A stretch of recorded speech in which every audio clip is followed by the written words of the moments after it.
Little Shaq Takes a Chance, Chapter 1, Pick and Roll.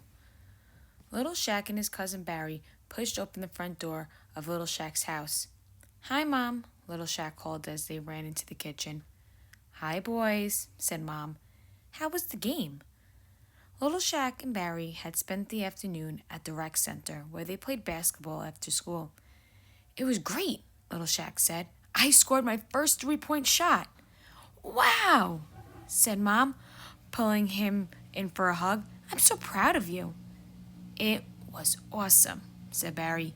Even the other team cheered. Little Shaq smiled and opened the refrigerator. "Now, don't start filling up on snacks," said Mom. "You need to save room for dinner." "But I'm starving," Little Shaq whined. "That three-pointer made me hungry." "How about some grapes?" she said. "Then you boys need to wash up. We have company coming over. I made something special for dinner." Little Shaq's eyes lit up. He wondered what it could be.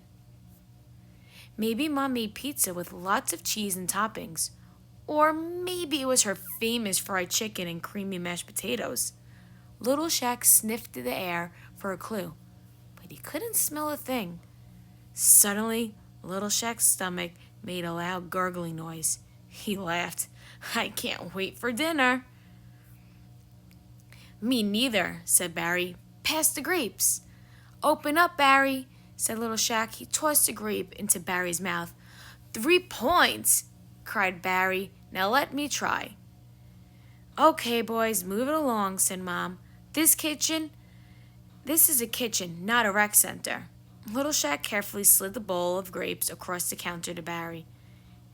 "Hey, what's that?" Barry asked. He pointed to an orange piece of paper that had been under the bowl. Little Shaq picked up the flyer. "It's for your art show on Friday," said Mom. "Parkview Elementary Spring Art Show, Friday, 6 p.m., Rec Center. Contact Miss Turpenny to volunteer for refreshments." "Oh, do we have to go to that?" asked Little Shaq. "Of course," said Mom. "Have you started your projects yet?" Little Shaq and Barry shook their heads no. "We're starting tomorrow," said Barry. "I thought I'd try painting." "That's great, Barry," said Mom. "What about you, Little Shaq?" "I don't know. I'm not good at art." You've never given art a real chance. You can do anything," said Mom. Just then, the doorbell rang. "We'll talk more about this later," she said. "Go wash up." Little Shaq and Barry washed their hands and put on clean t-shirts. When they came downstairs, Malia, Little Shaq's older sister, was setting the final plate on the dining room table. Their younger brother, Tater, followed, adding napkins to each spot. Nana Ruth and her friend Mr. Wyden were already sitting. Mr. Wyden had brought a beautiful bouquet of dozen roses from his garden. Barry and Little Shaq said hello to Nana Ruth and Mr. Wyden. Then Little Shaq took the seat next to Tater, just as Mom and Dad entered the room. Mom and Dad were each carrying a big tray filled with colorful rolls of rice. Little Shaq was confused. He had no idea that was for dinner. "Oh my, that looks beautiful," said Nana Ruth. "What is it?" asked Little Shaq. "It's sushi," said Mom. "It's Japanese. I learned how to make it last week." Little Shaq didn't know what to think. It didn't look like any food he'd ever seen before. "It's raw fish and rice," said Malia. "What? You mean it's not cooked?" Little Shaq crinkled his nose. "No, thank you." "Oh, Shaquille," said Mom. "Don't be so stubborn. Try to keep an open mind." "Your mom worked real hard on this dinner, buddy," Dad said with a nod. "Everyone, please dig in." Little Shaq watched the rest of his family pile their plates high with sushi. Instead of forks, they used 2 wooden sticks to pick up the rolls. "They're called chopsticks," said Barry. "They're fun."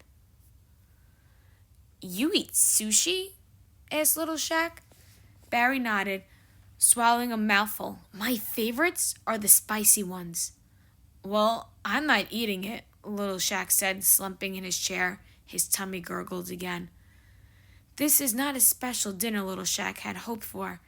At least the night can't get any worse, he thought. But Little Shaq had thought too soon. Mom! Tater yelled, pushing away from the plate of sushi.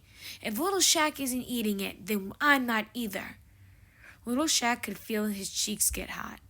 Tater, stop copying me, he shouted. Dad!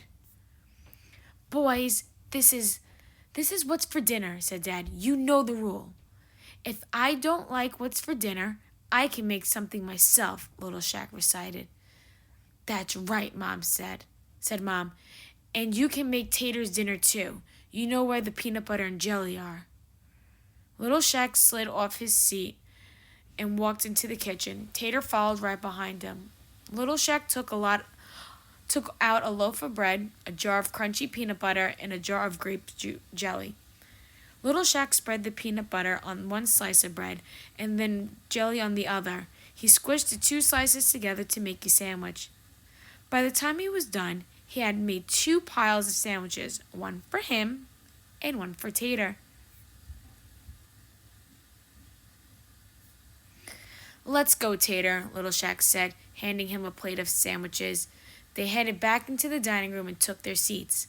Little Shaq watched Tater take a big bite of his sandwich. Then he glanced at his own plate. Little Shaq sighed. He didn't want peanut butter and jelly.